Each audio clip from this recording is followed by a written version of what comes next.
हम लोग पढ़ चुके हैं 9th केमिस्ट्री में, पदार्थ के बारे में पढ़ चुके हैं और इसके गुण के बारे में पढ़ चुके हैं और इसकी अवस्था के बारे में पढ़ चुके हैं। कौन सी अवस्था होती है? ठोस, द्रव और गैस के बारे में पढ़ चुके हैं। इतना हम लोग पढ़ चुके हैं और इसके गुण के बारे में भी देखे थे। आज हम लोग पढ़ेंगे जो पदार्थ होती है इसका गलनांक क्या होती है। ये गलनांक होती क्या है, इसको इंग्लिश में क्या कहते हैं? Melting point. अब इसको समझते हैं ध्यान से, गलनांक को। अब देखिए, आप कभी पानी गर्म किए हैं? अगर आप बीकर में पानी लीजिएगा तो क्या हो, पानी को कैसे गर्म करते हैं? इस बीकर में पानी ले लिए, ठीक है, और इसको नीचा से क्या दीजिएगा? उष्मा। उष्मा मतलब आग बोलते हैं ना आप लोग, हीट, गर्मी। इधर से दीजिए क्या? उष्मा, ठीक है, जिसको इंग्लिश में हीट भी कहते हैं। अब देखिए क्या हो जाएगा, जैसे आग यहाँ पे जलाइएगा, जैसे यहाँ पे जलाइएगा कोई चीज़, लकड़ी जलाइएगा तो ये तुरंत गर्म हो जाता है? नहीं होता है ना। तो ये जो गर्मी होता है, उष्मा होता है, इसका कुछ ना कुछ तापमान होता है, इसका कुछ ना कुछ तापमान होता है। जैसे मान के चलिए, एक बीकर में अगर आप बर्फ़ रखिएगा, और इससे पहले आप लोग को बताए हैं, अगर ये बर्फ़ का टुकड़ा है तो इसको पिघलने में कुछ ना कुछ टाइम लगेगा। तो इसको पिघलने में अगर यहाँ पे क्या है? उष्मा है, ठीक है। अब देखिए, इसको पिघलने में कुछ ना कुछ इस गर्मी का ज़रूरत है, उष्मा का ज़रूरत होगा। और जो हीट होता है, जो उष्मा होता है, इसका कुछ ना कुछ तापमान होगा। जैसे ऐसा थोड़ी है कि इसको हम जलाए और ये बर्फ़ पिघलना चालू स्टार्ट हो जाए, मतलब तुरंत ही स्टार्ट हो जाए, तुरंत ही पिघल जाए, ऐसा नहीं होता है ना। तो इसको पिघलने के लिए कुछ ना कुछ, थोड़ा ना थोड़ा टाइम लेता है, समय लेता है। अब देखिए, इस समय दौरान में, मतलब जो टाइम लेता है, उस टाइम में इसका तापमान कुछ ना कुछ होता है। इसका जैसे मान चलिए 10 डिग्री सेल्सियस या 20, 50, 100, कुछ ना कुछ मतलब इसका तापमान होगा। तो जिस तापमान पर, ध्यान समझिए, जिस तापमान पर कोई भी पदार्थ, ये बर्फ़ क्या है? पदार्थ है। तो कोई ना कोई तापमान पे ये पदार्थ क्या हो जाएगा? पिघलना चालू हो जाएगा, पिघलना चालू हो जाएगा। तो इसी तापमान को जिस तापमान पे कोई पदार्थ पिघलता है उसको क्या कहते हैं? गलनांक कहते हैं।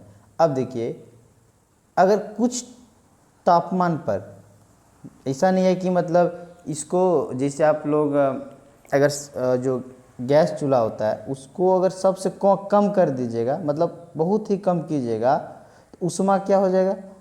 कम होगा। अगर उष्मा कम होगा तो इसको बहुत ज़्यादा टाइम लगेगा, तो आप लोग कहते हैं ना, इसको हीट बढ़ाओ, इसमें हीट बढ़ाओ मतलब उसको आप लोग, इसका मतलब क्या कह रहे हैं? उसमें उष्मा बढ़ाओ। उष्मा ज़्यादा बढ़ाएगा तो उतना क्या हो जाएगा? उतना जल्दी ये पानी गर्म होगा। अगर आप लोग गैस सिलेंडर पे खाना बनाते हैं तो उसका क्या करते हैं? उसको तेज़ करते हैं, जो घुमाने वाला होता है, ऐसे कुछ करके होता है ना घुमाने वाला, ऐसे गोल करके, जो भी है, ऐसे जब घुमाते हैं, इसको इधर घुमाते हैं कि इधर, पता नहीं, जिधर भी घुमाते होंगे, जिधर तापमान क्या हो, तापमान ज़्यादा हो उसका, तो पानी क्या होता है? तुरंत गर्म होता है। अब देखिए, तो हम लोग क्या कर रहे हैं? उसमें तापमान को बढ़ा रहे हैं, ठीक है। और जिस तापमान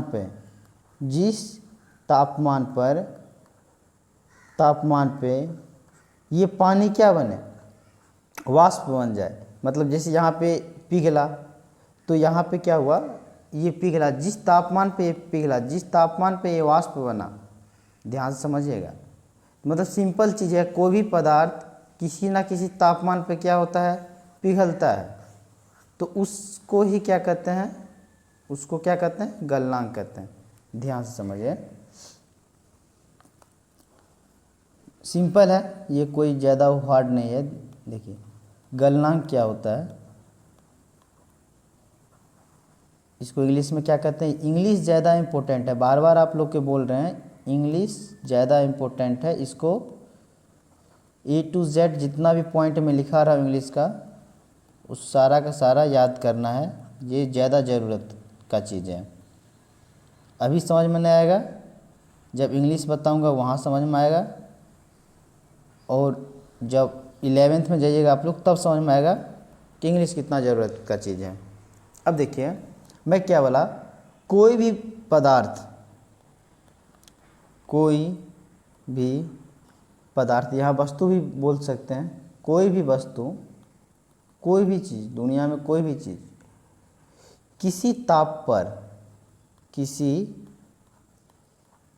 ताप पर, ताप मतलब जो हम लोग ऊष्मा देते हैं, किसी ऊष्मा पे, ताप पर क्या होती है, पिघलती है, पिघल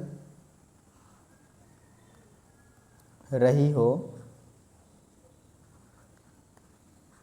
उसे क्या कहते हैं, गलनांक, उसे गलनांक कहते हैं। ये बहुत सिंपल चीज़ था, आप लोग समझ गए, मतलब सिंपल चीज़ है। दुनिया में कोई भी वस्तु, दुनिया में मान चलिए कोई भी वस्तु, अगर हम बर्फ़ लेते हैं, एक बीकर है ये, इस बीकर में क्या लिए, बर्फ़ का टुकड़ा लिए, ठीक है। अब ये जो बर्फ़ का टुकड़ा है, ध्यान से देखिए, ये जो बर्फ़ का टुकड़ा है किसी न किसी तापमान पर क्या होगा, किसी न किसी तापमान पे ये गर्म होगा। जिस तापमान पर यह गर्म होगा, मतलब पिघलेगा बर्फ़, जिस तापमान पे ये बर्फ़ पिघलेगा उसको क्या कहेंगे, ये है ऊष्मा, उसको कहेंगे गलनांक। ये हो गया आपका ऊष्मा, आप हीट के नाम से जानते हैं। अब देखिए ये क्या है, बर्फ़ है आपका, ये हुआ बर्फ़, ठीक है। और जिस तापमान पर, जिस तापमान पे, इसका तापमान कुछ ना कुछ होगा, जिस तापमान पे ये बर्फ़ क्या हो जाए, पिघल जाए, पिघलने के बाद क्या होगा, पिघलने के बाद ये पानी बन जाएगा। तो जिस तापमान पे यह पानी बन जाए उसको क्या कहते हैं, गलनांक कहते हैं। यहाँ तक समझ में आ जाए, मतलब आ गया। अब ध्यान से देखिए यहाँ पे क्या हो रहा है, इसको हमको पिघलाने के लिए क्या क्या प्रक्रिया किए हैं। सबसे पहले एक बीकर लिए हैं, फिर बर्फ़ लिए हैं, उसके बाद क्या हुआ, नीचा से आग जलाए हैं, जिससे क्या हुआ, ऊष्मा को हम बढ़ा या घटा सकते हैं। अगर लकड़ी पे कैसे ऊष्मा को बढ़ाएंगे, मान चलिए 3 लकड़ी है, अगर ऊष्मा को मुझे बढ़ाना है तो 4 लकड़ी कर देंगे, 5 लकड़ी कर देंगे। तो यहाँ पे हम क्या मतलब क्या समझे कि इस बर्फ़ को पिघलाने के लिए, इस बर्फ़ को पिघलाने के लिए क्या क्या प्रक्रिया अपनाए हैं, अभी हम समझाए हैं। आग जलाए, बीकर में बर्फ़ को रखे, तो थोड़ी देर के बाद क्या हुआ, ये पिघल गया। इसका मतलब इस प्रक्रिया को, इस पिघलने की प्रक्रिया को कहते हैं संगलन, जिसको इंग्लिश में फ्यूज़न कहते हैं। अब देखिए ध्यान से,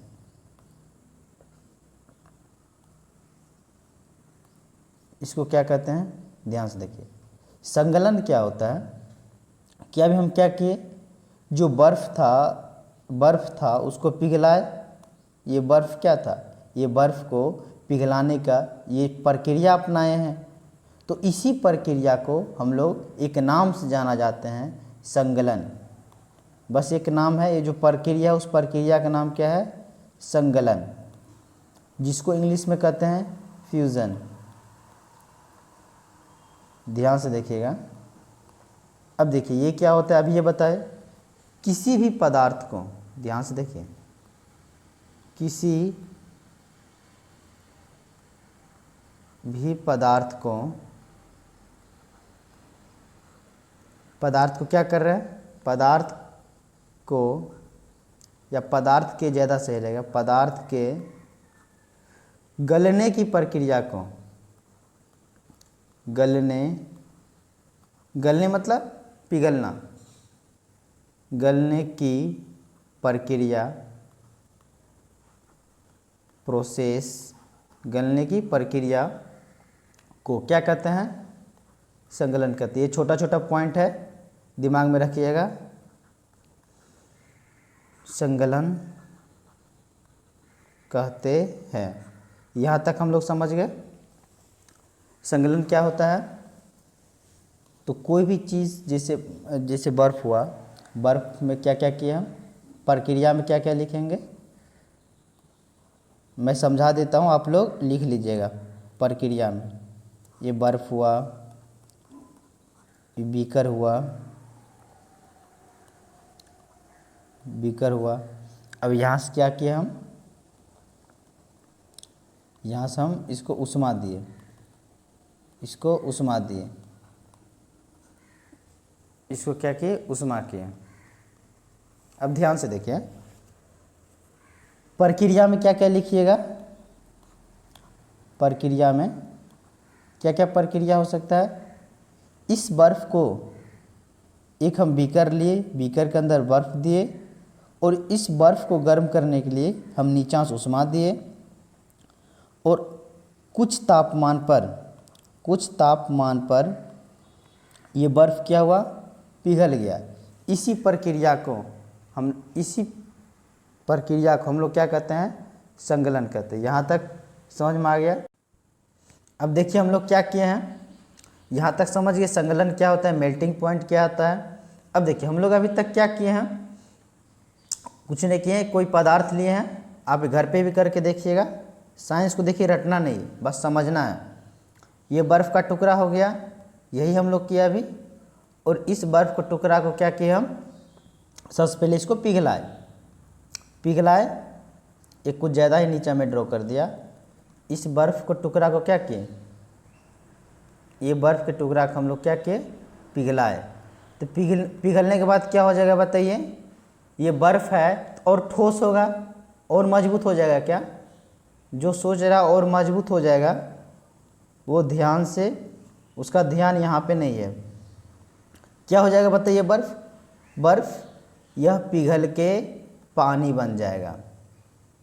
ये बर्फ़ पिघल के क्या हो जाएगा, पानी बन जाएगा। अब ऐसा तो नहीं है कि अगर ये पानी बना, ये मतलब जैसे तुरंत पानी बना, कुछ तापमान पे ये क्या हो जाएगा, ये पानी बन जाएगा। अब इसका कुछ ना कुछ तापमान होगा, जिस तापमान पे इसका कुछ ना कुछ तापमान होगा, जिस तापमान पे ये क्या हो जाएगा, पानी बन जाएगा। अब ध्यान से देखिए, और इसको जैसे तापमान इसको अगर बढ़ाते रहेंगे, उतना ही रखेंगे, तापमान बढ़ाते गए, कुछ समय के बाद क्या हो जाएगा, पानी को आप लोग गर्म करते होंगे घर पे, तो क्या होता है, कुछ समय के बाद क्या हो जाता है, यहाँ पे ध्यान से देखिए, कुछ समय बाद क्या हो जाएगा, दिमाग लगाइए, कुछ समय बाद क्या हो जाएगा, ये जो पानी है, पानी क्या हो जाएगा, वाष्प बन जाएगा। ध्यान से देखिए, ये जो पानी है इस बीकर में, ये क्या हो जाएगा, वाष्प बन जाएगा। तो ये क्या बन जाएगा, आपका वाष्प बन जाएगा। इसका मतलब क्या है कि कुछ तापमान पर जो तापमान पे पानी से, ये क्या है, पानी है, कुछ ऐसा तापमान होगा जिस तापमान पे ये वाष्प बनना स्टार्ट हो जाएगा, चालू हो जाएगा। उस तापमान को ध्यान समझिए, उस तापमान को हम लोग एक नाम से जाना जाते हैं, उसको कहते हैं क्वथनांक। अब इसको इंग्लिश में क्या कहते हैं, बॉइलिंग पॉइंट। बॉइलिंग मतलब बॉयल करना, मतलब कोई द्रव पदार्थ को क्या करना, बॉयल करना, उबालना। ध्यान से देखिए, इसको क्या कहते हैं, बॉइलिंग पॉइंट। अब देखिए इसका परिभाषा क्या बनेगा, रटना कुछ नहीं है, इसका परिभाषा क्या बनेगा, हम लोग कहेंगे कोई भी द्रव पदार्थ को जब हम गर्म करते हैं, उष्मा देते हैं, तो कुछ निश्चित तापमान पे या कुछ तापमान पे वह द्रव से, पानी क्या है, द्रव से, वह द्रव से वाष्प के रूप में परिवर्तन होता है। वाष्प क्या है, गैस है, और हम बढ़िया से हम समझे हैं ठोस द्रव गैस क्या होता है। तो जो नहीं समझे हैं द्रव क्या होता है, गैस होता है, कन्फ्यूज हो जाइएगा। देखिए ये द्रव से क्या हो जाएगा, गैस में परिवर्तन होगा। जिस तापमान पे ये द्रव से गैस बनेगा, जिस तापमान पे यह द्रव से गैस बनेगा, इसी को क्या कहते हैं, बॉइलिंग पॉइंट। हमको लगता है यहाँ तक समझ गए होंगे। अब चलिए इसका परिभाषा बनाते हैं। इसका परिभाषा क्या बनेगा, ध्यान से देखिए, एक एक पॉइंट को लिखना है। क्वथनांक ऐसे नहीं, दूसरा कलर लेते हैं, सिर्फ पीला पीला हो जाता है पूरा। पीला पीला कहाँ और हो सकता है, आप लोग को पता होगा। तुम लोग हल्दी क्या लगाते हो, मेहंदी या पता नहीं क्या, वो ऐसे लाल होता है वो सब छोड़ो, वो सब ध्यान मत दो। कहाँ गया ये इरेजर, हाँ। अब ध्यान से देखो क्वथनांक क्या होता है। क्वथनांक, अभी हम देखिए कोई भी चीज़ को परिभाषा बनाने से पहले उसको समझिए कहना क्या चाहता है, उसको बढ़िया समझिए। अगर समझ में आए तब आइएगा परिभाषा। परिभाषा तो लास्ट का चीज़ है, तो अपना मन से लोग सब बनाया, मतलब वही कॉन्सेप्ट को क्या लिखा है, अपना भाषा में लिखा है। जो हम लोग कॉन्सेप्ट समझे हैं उसी कॉन्सेप्ट को क्या लिख कर दिया है, भाषा में लिख दिया है, वही तो परिभाषा होता है। तो हम लोग कॉन्सेप्ट क्या समझे, जब पदार्थ, क्या समझे, जब पदार्थ क्या हो, जब पदार्थ द्रव अवस्था से, द्रव अवस्था से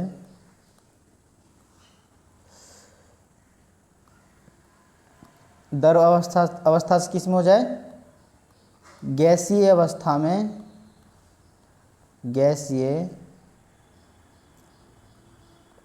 अवस्था में क्या हो जाए, अवस्था में परिवर्तन हो जाए।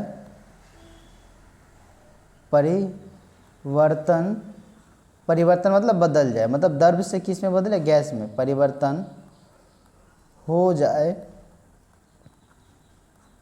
तो उस तापमान को, किसी ना किसी एक तापमान पे क्या हो जाएगा, ये द्रव गैस बनेगा। तो उस तापमान को, उस तापमान को क्या कहेंगे, उस तापमान को क्वथनांक कहेंगे। ध्यान से समझिए, रटने का कोई चीज़ नहीं है, न्यूमेरिकल करेंगे, क्वेश्चन करेंगे, बहुत मज़ा आएगा। क्वेश्चन करना सबसे आसान है, ज़्यादा समझना है तो ज़्यादा चीज़ का ज़रूरत होता है समझना। बॉइलिंग पॉइंट, बॉइलिंग पॉइंट कहते हैं। तो यहाँ तक हम समझ गए। क्या समझें कि हम लोग क्या किए, एक बीकर लिए, ठीक है, इस बीकर में क्या किए, पानी भर दिए, ठीक है, और अपना गैस चूल्हा पे चढ़ा दीजिएगा। इसको गैस चूल्हा पे इसको चढ़ा दीजिएगा। इसको क्या कीजिएगा, गर्म कीजिएगा। तो हम लोग हमेशा ये लकड़ी बना देते हैं, हम इसको लकड़ी को नहीं बनाना है, कुछ और सोचते हैं बनाने का। आप लोग वो डिबिया देखें हैं, जो गांव में रहता होगा उसको पता होगा, या लालटेन वगैरह सब। इसको ऐसे करके ये स्टैंड बना दिए और समझ जाइए इसमें से आग निकल रहा है, पता नहीं क्या बनेगा। ये पता चल रहा है आप लोग को, यहाँ से क्या निकल रहा है, उष्मा निकल रहा है, ठीक है। तो इस उष्मा में ध्यान से देखिए, मान के चलिए 100 डिग्री सेल्सियस पे, 100 डिग्री तापमान पे, 100 डिग्री तापमान पर क्या हो जाता है, यह पानी क्या है, द्रव। ये पानी क्या है, द्रव। यह पानी 100 डिग्री तापमान पे द्रव से गैस बनता है। ये क्या है, वाष्प है। वाष्प क्या है? गैस है। वाष्प क्या है? गैस है। अब हम परिभाषा को समझते हैं। आप लोग को 11th में भी सेम टू सेम चीज़ पढ़ना पड़ेगा। अब देखिए परिभाषा क्या है? जब पदार्थ या जब कोई पदार्थ, पानी क्या है? पदार्थ है।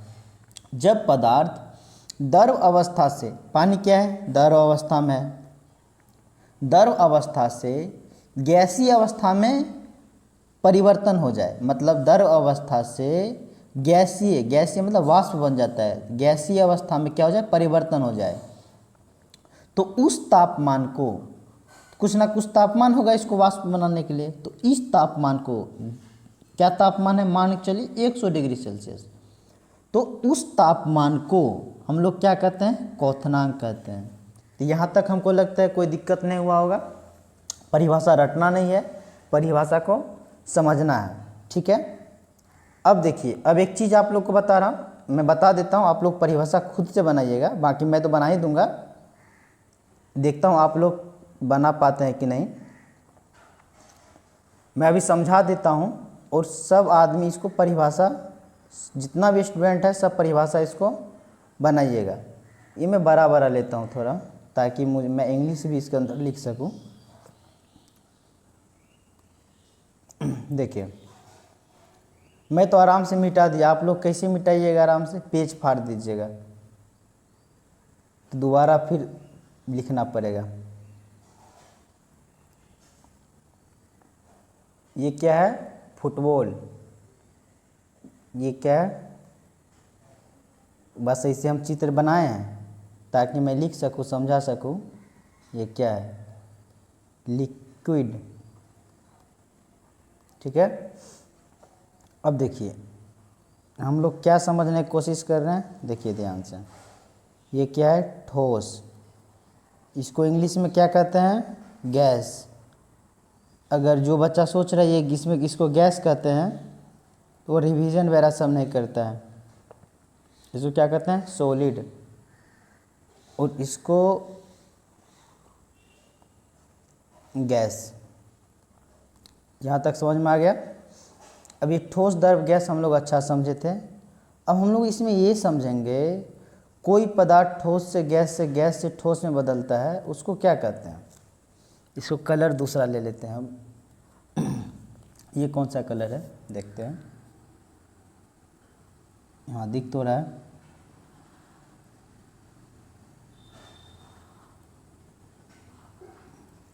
अब देखिए इसका मतलब क्या समझे? अगर कोई पदार्थ ठोस से, ध्यान समझिए, अगर कोई पदार्थ ठोस से द्रव के रूप में बदले, मतलब ठोस से क्या हो जाए?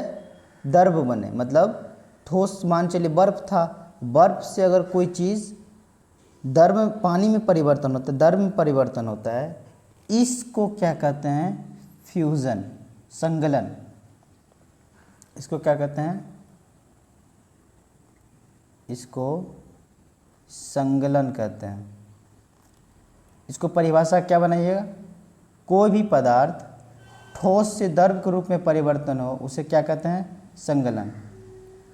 इसको इंग्लिश में क्या कहते हैं? फ्यूजन, ठीक है। यहाँ तक समझ में आ गया। ये बहुत छोटी चीज़ है। अब देखिए, अब कोई भी चीज़ अगर द्रव में है, द्रव है, अगर वो ठोस में आ जाए, जैसे पानी। पानी क्या होता है? अगर उसको फ्रीज में रखिएगा, अगर पानी को फ्रीज में रखिएगा, क्या हो जाएगा? वो बर्फ़ बन जाएगा, मतलब क्या हो जाएगा? जम जाएगा। तो कोई भी पदार्थ अगर द्रव से ठोस बनता है तो उसको क्या कहते हैं? जमना। जमुना नहीं, जमुना नदी होता है ना, जमना, तो क्या हो जाए? जम जाता है वो, ठीक है। यहाँ तक समझ गए। तो इसको क्या कहेंगे? कोई भी पदार्थ अगर द्रव से ठोस में परिवर्तन होता है तो उसको क्या कहते हैं हम लोग? जमना कहते हैं। जमुना नहीं, जमना। अब देखिए, कोई भी पदार्थ अगर ठोस से सीधा गैस में परिवर्तन होता है, कोई भी पदार्थ ठोस से सीधा गैस में परिवर्तन होता है, जैसे अगरबत्ती को हम लोग जलाते हैं, तो क्या होता है? अगरबत्ती को अगर जब जलाइएगा तो क्या हो जाएगा, इससे धुआं निकलेगा। अगरबत्ती क्या है, ठोस है, और इससे जो धुआं निकल रहा है ये क्या है, गैस है। तो इसका मतलब क्या है कि कोई भी पदार्थ अगर ठोस से सीधा गैस में परिवर्तन हो तो उसे कहते हैं ऊर्ध्वापातन। बस परिभाषा छोटा छोटा है, बस समझ जाइएगा, ऊर्ध्वापातन। यहाँ तक समझ गए। अब देखिए, कोई भी चीज़ गैस से ठोस में परिवर्तन होता है, ध्यान से देखिए, कोई भी पदार्थ अगर गैस से सीधा ठोस में परिवर्तन होता है उसको नाम क्या दिया गया, निक्षेपण। बस ये कुछ नहीं है, ये बस समझने की चीज़ है कि ये तीर की निशान मतलब क्या हुआ, जिधर तीर के निशान है उसमें परिवर्तन हो रहा है। जैसे अगर ये तीर के निशान है तो इसका मतलब ये ठोस से इधर क्या हो रहा है, गैस में परिवर्तन, ये दिशा को बताता है, ये चीज़ परिवर्तन हो रहा है। तो यहाँ तक समझ गए होंगे। अब ध्यान से देखिए, ये छोटा छोटा परिभाषा है। अब कोई भी पदार्थ, ध्यान से समझिए, अब कोई भी पदार्थ गैस से, तीर की निशान इधर है, गैस से अगर द्रव के रूप में परिवर्तन होता है तो इसको कहते हैं संघनन। छोटी छोटी बात है, दिमाग में रखना है, संघनन। इसको इंग्लिश में क्या कहते हैं, कंडेंसेशन। नाम सुने होंगे शायद, कंडेन, ये ई है, कंडेंसेशन, ठीक है। अब देखिए संघनन क्या होता है, कोई भी पदार्थ अगर गैस से द्रव के रूप में परिवर्तन हो जाए उसे क्या कहते हैं, और ये गैस क्या होता है, द्रव क्या होता है, मैं अच्छा से मतलब आप लोग को बताया। तो हाई प्रेशर गैस को जब बढ़िया से दबाएंगे, दबाने के बाद वो लिक्विड में परिवर्तन हो जाता है। जैसे जो एलपीजी गैस पे बनाते हैं, खाना बनाते हैं, उसको आप ऐसा कह सकते हैं, जिससे उसको जब दबाइएगा तो क्या हो जाए, उससे गैस निकलता है ना, इसका मतलब उस गैस को हाई प्रेशर पे उसको क्या किया जाता है, सिलेंडर में भरा जाता है, तो वो लिक्विड के मतलब द्रव के टाइप में परिवर्तन हो जाता है। अब ध्यान से देखिए, अब कोई भी पदार्थ द्रव से गैस बने, अब बताइए द्रव क्या है, मान चलिए पानी है, अगर पानी से क्या बनता है, उसको ज़्यादा गर्म करेंगे तो वाष्प, इसीलिए इसको क्या कहते हैं, ध्यान से देखिए, वाष्पीकरण। वाष्पीकरण क्या होता है, अगर कोई भी पदार्थ है अगर वो द्रव से सीधा गैस बने तो उसको क्या कहते हैं, वाष्पीकरण, और इंग्लिश में इसको क्या कहते हैं, एवापरेशन, एवापोरेशन, ठीक है। यहाँ तक समझ गए। एक बार और समझाते हैं, ध्यान से समझिए, ये कोई बड़ी चीज़ नहीं है। सबसे पहले इससे समझते हैं, अगर कोई पदार्थ ठोस से द्रव में परिवर्तन होता है संगलन कहते हैं, फ्यूजन कहते हैं। अब कोई पदार्थ द्रव से ठोस बनता है तो उसे जमना कहते हैं, जमना इसको कहते हैं। मुझे हमेशा क्यों लगता है कि मैं जमुना बोलता हूँ, इसको जमना कहते हैं।